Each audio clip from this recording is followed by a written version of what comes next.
Before we begin, let's look into what this course contains. The course is basically organized as follows. The first section is on installing TypeScript and compiling your first TypeScript files into JavaScript. It is a short but useful section in which you will learn the skills necessary to do basic TypeScript compilation. In the second section, we will explore TypeScript's beginner features. TypeScript has many features, all of which we can't cover in this tutorial series. However, we will cover some of the most important and most common. First, we'll cover types and interfaces, which are means of TypeScript controlling errors in your code. Next, we'll look into classes and inheritance, which is a way of injecting your code with powerful new functions not available in basic JavaScript.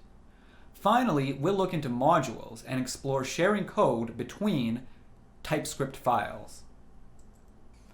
Have any questions, comments, concerns? If you do, I'm happy to hear them. I look forward to helping you solve any problems you may have.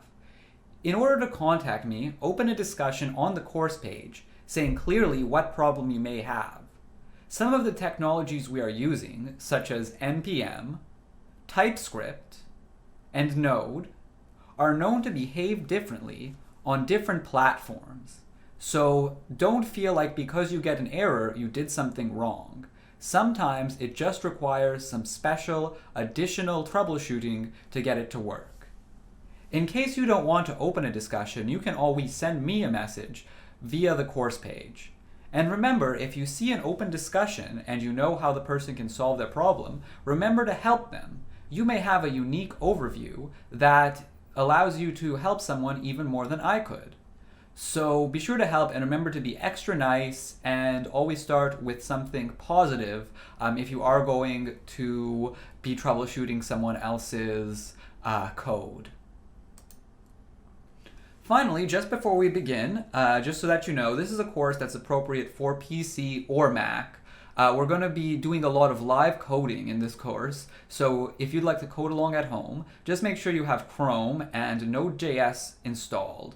We're going to look into these a bit more, as well as install a few other things, but for now, just be aware that these things are coming up. If you're on a system like Linux or Ubuntu, you may be able to do this tutorial, but PC or Mac is recommended.